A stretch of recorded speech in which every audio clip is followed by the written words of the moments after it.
figured we could just start off kind of just like your background from, from military to being a doctor now. Yeah. Rich, thanks for having me, man. Good seeing ya. Yeah, not too exciting of a story. Coming from Kentucky originally, signed up into the military, fourth generation Army. So my great grandfather, father all served. I joined up with the National Guard. Yeah, I was came on as a medic. I went to Afghanistan 2008, 2009. And I came back at that time. Decided to go to med school, take what I learned from the military and go in, pursue that a little bit further. Just thought, hey, just really good inertia that the military provided. A very excellent opportunity for me. I'm very grateful for that opportunity, really, to serve.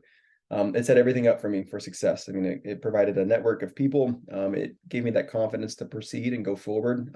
Really believe in myself. I think that looking back at the service, I wouldn't have changed anything. Going through with the standardized testing they provided us for, really gave a foundation for me that I'd never gotten in my life for education. So a lot of people don't really see the military as an option for that. But again, I'm a huge advocate. I'm very much biased. Your miles may vary, of course, right? Because we go over, I get deployed, and our first few days that we're there, we were in our first ambush, right? So you just don't know what you're getting into until you get there.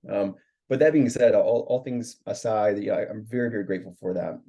Came back home from Afghanistan, decided to pursue medicine, and a little bit of a higher degree of education, getting things churning, picking up what the military had stopped, so to speak. Got my medical degree back in 2017. Went in and decided for emergency medicine, continue that same inertia that was started from the military, from deploying overseas. And I've been a practicing ER physician for the past 3 years now.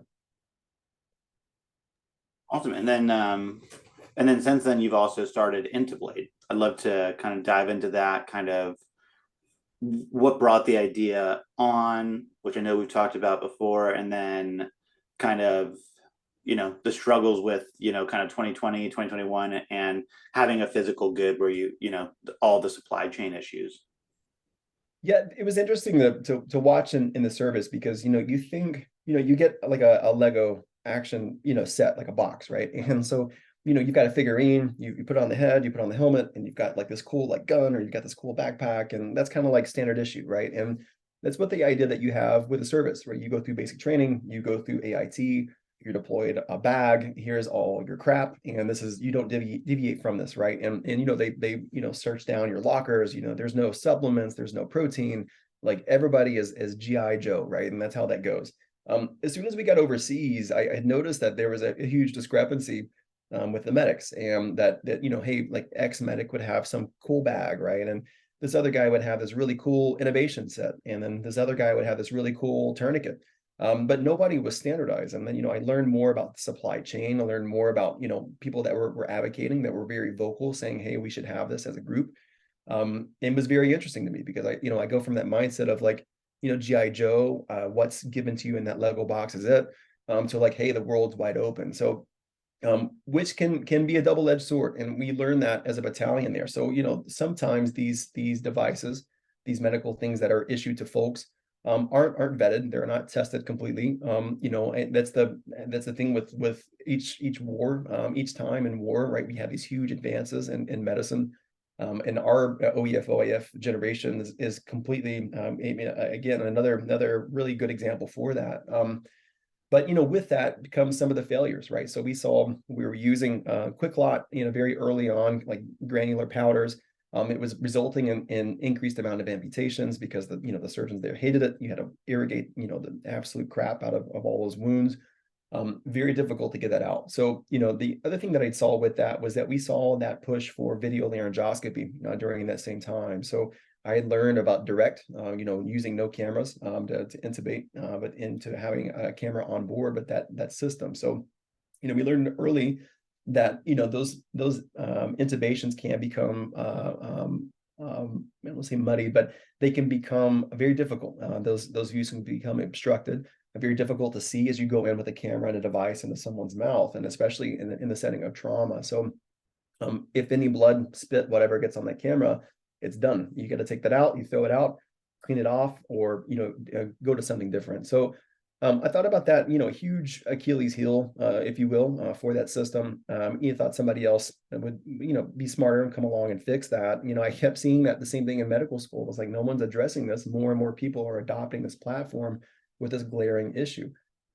Certain studies will say up to 40% of views are obstructed in the pre-hospital setting because of that. So a very huge setting. And as physicians, as clinicians, the folks that are actually performing, we're not really giving that feedback. You saw the same thing probably for yourself in the service, that you get all these gyarados, right? You come back and I hate to use these sort of like negative terms, but like like the fobbits, the people that come back and you see like, oh, like their M4 is like decked out, right? You've got like optics, you've got like these like there's everything is on it, and it looks like a space ray gun. I come back and like mine's all dirty. Even though I'm cleaning the absolute crap out of it, but like I'm getting dust and stuff and grime. And my thought is, as someone that's that's outside the wire, is like the more crap that I put on that weapon, the more apt that is to fail, and the more apt that is to get dirty and not function correctly, right? So, really, medicine kind of is the same deal. It's the same sort of thing. Is that you have people that engineers, those folks that think about things that aren't actually performing these or using these tools, right? So which a weapon, the same thing is the same exact thing. So, my thought was that, hey, like I should do something. Like I had enough of it. I kept seeing the same thing happen in residency. And I got to it. So I started, sketching things down, came up with prototypes. 3D printing has come along and come a very long way. And that was it. Multiple iterations, and then I just picked things up. So with 3D printing, and innovation, can we just like dive a little bit more in there? Because like I know you've coming from a doctor, you know exactly what you mean, and I'm just like, innovation. What exactly are we talking about Oh, of there? course, Because like, yeah. yeah, just yeah, I don't mean to try to use like any sort of like confuse folks with like terms Oh, you're either. good. You're Right? good. Yeah. Just like from whomever is listening, intubation to take a like a breathing tube and to place a breathing tube into someone's airway. So that's to take a device that looks like a hockey stick. You hold it in your hand and then you pass a breathing tube. Gotcha. All right. Yeah. Thank you. And then because like my understanding, right, like you were just saying, is basically what you've done is kind of added a spray tube to that, right? For lack of a better term, just like a very simple way of putting it, like to make sure that that the user, the doctor, the medic, the whoever's in the field can now clean that off and make it usable during, without having to throw it away or without having to, you know, get a new one. Yeah. So with 3D printing, that's like a really interesting thing that you brought up there. Do you think that kind of saved you guys from some of the headaches of the supply chain? Like if you were having to go out and like buy those parts from somebody, you were able to like take this kind of new technology, like you said, that has come a long way. Like the amount of things that you can do with 3D technology is wild. Actually, was recently talking to somebody that makes prosthetics for dogs. Like, so like has definitely come a long way. But again, like, do you feel like that saved you from, dealing with like all the supply chain issues that kind of came around in that 2020, 2021 era? Yeah, no, for sure. And that really expedited things very early. So like the early mock-ups, that was something I was able to do in between shifts, right? I could order things and test with things, tinker with things, have them ordered and shipped to my front door, right? So that's completely changed in the past. Like, even at that time, a decade prior just wouldn't have been happening, right? So going into that supply chain, those issues that we were able to conduct, a study that was actually released and published into a large peer-reviewed journal. Those things were enabled.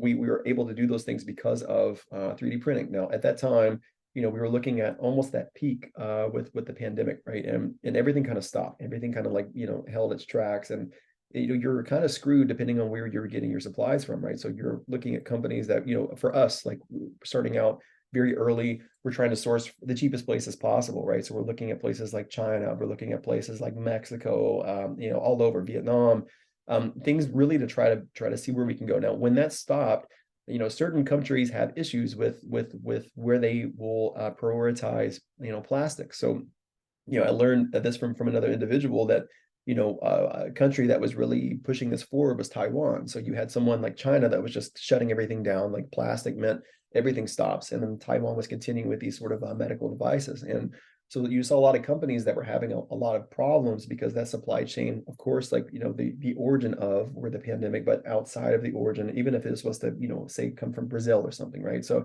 if China was to put all their efforts, their eggs rather, in the plastics, they don't prioritize, medical devices. So companies like ours would have completely tanked. And at that time, we were able to lean on 3D printing to really push us up to those next levels, and then carry that forward. No, that's awesome. With being like a ER doctor and a founder, like, those are pretty both very big jobs, right? Like very time intensive on both sides. Like I think it's super interesting and like and amazing that you kind of like are able to do both. So I just like love to hear kind of just, how do you prioritize your time kind of between those two very, time intensive positions? Yeah, I mean, there's no secret sauce, right? I mean, it's the same as like, working out, lifting, really anything in life that, that effort, you see results where effort is put, right? So some people are, of course, given gifts. They're giving these sort of things. I'm not one of those folks. It's been, very hard work and just really trying to put that time in. I'm a father, I'm a husband, I've got two kids. I got the dog. I'm just really trying to juggle those things. But that being said, of course, there's going to be failures on certain fronts. The last thing that I want to do as a physician is to ever make an error, to have a problem that I know that I could have prevented if I would have put more time, say, like into my studies, into this, into that. I went through and I completed my board certification. These things have taken time. That kind of the same with raising a family. It takes a village, and that's something that's happened with the company. And I see some folks and talk to some founders too that are very hesitant to sort of give out equity or parts of the company, and even like hiring out. They want everything. They want control over everything, and I completely understand that. I'm an inventor.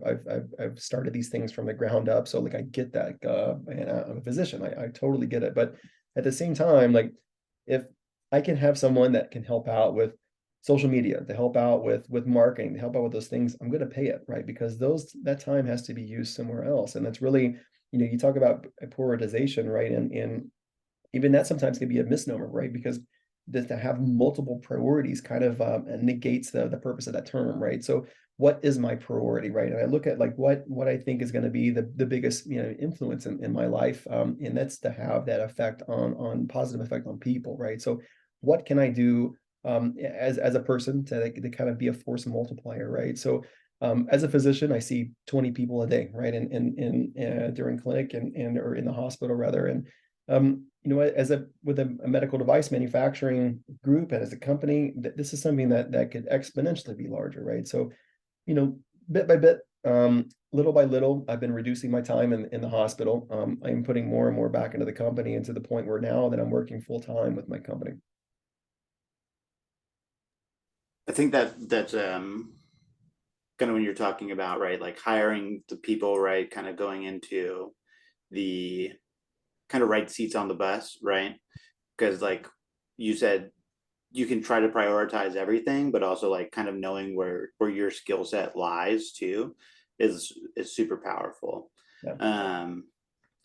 When you kind of think through, the business's growth, are there any like key points where you can kind of pinpoint, hey, we know that we need to hire this because you and or Dave, your co-founder, just either A, aren't the right people for that, because like there are times like founding a business where it's like I can decide, hey, I'm going to do this, but I know this is not the thing that I'm good at, right? But we don't have the, the funds, and we don't even know if this is like a full-time role. We need to find more maybe responsibilities for somebody before we really do that. Have you guys kind of found yourselves doing that, or kind of like building out those roles and responsibilities that you need, somebody else to do because that you're just not going to be the best fit there? Course, yeah. I got lucky with with partnering with Dave, because Dave's gone through and he's run companies prior, so he's got some business experience. And that's something I've been able to lean heavy on him for a lot of this stuff, right? Because I see things, I see problems, and I want to tinker. Going back to the Lego examples, as a kid, going forward, like it just really everything as a physician, I see a problem, and I think there is a solution. It's been a hard thing for me to kind of reconcile that not every problem is going to have a solution, right? And that's something that even to this day that I struggle with and battle with. Early on, when I first started with this company, I had no idea about CAD drawings. I knew nothing about like design. I didn't even know how to get started, and that was one of the things that I found myself in residency. Outside, I'm spending 80 hours a week in the hospital, and I'm going home and I'm watching these computer tutorials and YouTube videos about how to go into engineering, how to do these things, how to manipulate these files, how to do things yourself. I spend like 20 hours, I construct like a cup, and I'm like, at that point, I'm like, this is really stupid. I took took a pause. I'm like, I've got to pay somebody. I've got to hire someone to do these things, right? And so I get onto a third party website, Upwork or Fiverr, those sort of things, and I find some guy, he was working in Egypt, and like he does this thing just instantly, right? So like what took me 20 plus hours to build a cup, right? He's able to take a picture and create a design and in hours. So like, and that was a huge like awakening for me. And really to have that wherewithal at all times, right? To understand, like, I want to understand all the components, but understand that you're not going to be the expert, right? You're not going to be that that sort of master of that idea and the craft, and that's not the point, right? And at some point, you think you make that transition from, I want to make a great product, I want to make something that's awesome, and then once it gets to that level, you want to make a great company. And so that's been like another transition point for us, is that trying to find those folks you talked about, who you're going to have on that bus, who's going to be riding with you, who's going to be on your team, and that's just as big of a struggle as getting going. No, that's great. Kind of like you acknowledging that, like, hey, I want to do this, and knowing where your skill set lies, right? Like, hey, I know that, like, how this tool works, like the like how Intublade should work, but I don't know how to, at the end of the day, make it, and like finding that person. Yeah. With Intublade, and kind of like going back into what you were saying about David, where do you kind of see, kind of like your bringing up the business side, like what are those big things that you kind of like, you've leaned on David for, being, hey, I'm the doctor, you're the business, like, yeah. Yeah, I don't try to like have some sort of illusion about where I stand on things, right? Because like I am not a business guy, and at the end of the day, that has not been wow, how I spent 11 years, 11 years to become a physician. To get that board certification, I've put so much time and an effort. I've sacrificed birthdays, meetings, relationships, everything has failed to pursue to be the best physician I can be. That is not going to be the same for you to sit down and watch a YouTube video and expect to have that level of expertise. So Dave's been excellent. He's watched these meetings, he sees how these things work on the back end. So I'm able to leverage what I know about the device. I stay in my lane, so to speak. I'm again, just naturally very curious about things, and I take notes, and I'm like, I want to know how things work and see how these things go. But at the same time, like, I've got to lean on Dave. There's been multiple times in the beginning. We had initial conversation with another company that I won't name, and larger, that discussed potentially buying out our intellectual property, and like 200K whatever. I'm like, oh, this is great. Like, as a resident, I'm making like 40,000 a year. I'm like, this is perfect. That's like 5 years of income. Like, sign me up. And he just kind of laughs. He's like, no. Like, we're like, see this bigger picture. And it's been time after time that, like, folly after folly, that I could have committed on my own if I was to say, I'm the CEO, I'm the founder, I know everything. This thing would have gone completely down.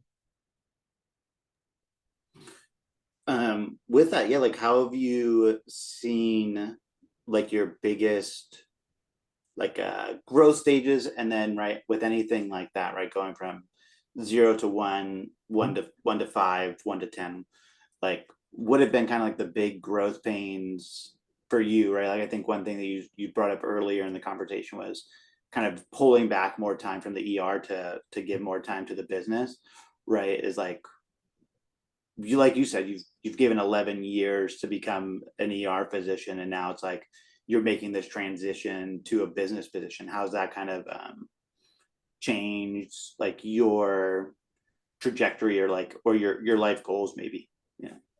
And I mean, there's always ebbs and flows, there's always changes. And like, as that goes, and like, I continue to reassess things. And, I worked really late last night, and it's one of those things. I'm like, I'm in with a very difficult family, and, there's all these difficult decisions about one individual. And I keep going back to that, conversation in my own head about like, what's my goal here? What do I want to do in life? And what are my long-term goals? There, it's hard. And what I will say, you made a mention there to, I mean, maybe intentionally or not, 0 to 1, like Peter Thiel, right? So like, we're talking like, of course those are excellent books and things to go in. Sometimes it can get a little, cliche at this point, right? Because there's so many like influencers and like TikTok stuff, and they take these big concepts that are, and they put them into like a 30-second video, right? But really, like what I've learned, is over this time, is at some point you got to burn the boats, right? And that's for me, it's been difficult. We were going in a different trajectory at some point. We were going for government funding. We were going through the whole SIBR process, and we were in discussions about this. We didn't get the score that we wanted early on. We had turned down funding as a company. Things kind of fell apart, and we went for a good maybe almost 2 years, or a year and a half, of really riding this train of saying, hey, like we want to be involved with the government, we want these things, kind of like neglecting my own inner voice and thought of just being back with the service, and being like understanding, hey, like the government sometimes can be great and it can be god awful, right? So, and this is one of those situations, like you never really know where that is going to fall, right? And we learned that firsthand and watched that happen. And we're at the point where it's like this whole thing, either we stop what we're doing, we've lost all this time, we just say, nope, I'm out, wash our hands clean and step away, or get to business, roll up our sleeves. And that's where we were at. Once that came through, I had that decision, and it's hard, it's difficult. And you've got to trust yourself and your instincts of like, hey, I'm going to make this work. And if I'm going to make it work, well, what am I going to do? And if it isn't going to work, I got to know when to fold, put those cards down, right? And I think that is very difficult, right? So you see some folks that will run with things, and they should have quit 2 years ago, right? And but at the same time, like I will say too, that there's a lot of principles for individuals that will take business concepts, they'll run something up, get big, and sell them off, and then do the same thing in a completely different industry, right? So it's kind of that point of personally, when you kind of look around at the landscape, as you say, like you take kind of a accountability and say, hey, like what am I doing wrong? Like what is my issue, and why can't I grow this company? What is it that I'm lacking in? And that's been the difficult part. Yeah, right. I mean, like you kind of brought up, right? We all always want to be successful in like our endeavors, and sometimes, right, like you brought up leaning on Dave for the business. It's like recognizing that, hey, this isn't my road to ride on. Yeah. Don't want to take up too much more of your time, so I guess like, where can people find you, kind of find out more about Intublade and everything like that? Yeah, and then what's the future? Yeah. I'm open to questions, conversations, anything at all. And I truly mean that. And especially within the startup scene. I have a soft spot for veterans too, right? Because I don't come from much, and that's something, a community I just did not have. And coming from a very small town in Kentucky, everything's kind of been, I've been hacking my way through the brush, so and I've been extremely grateful for those who have put out a helping hand, right? Because if it wasn't for the folks along the way, I would be back in Kentucky. I would never have progressed to where I am today. I'm very grateful for that, and I'm always looking for that opportunity to pay that forward. So again, like going back to that concept and that mentality of community, and those around you, I'm available. any point in time. So socials, my website, intublade.com. I got my email up, LinkedIn the same way. I'm not very active on social media, but in those two avenues, especially, if you consider LinkedIn social media, which to these days, it kind of seems like it's getting to there. I'm completely open. Send me a message, reach out to me, drop me an email, at napier@intublade.com. But again, like everything's on my website too. Please hit me up. I would love to help anybody if I can. Awesome. Thanks so much. Have a great rest of your day. Hey, Rich, I appreciate it. I hope you do well.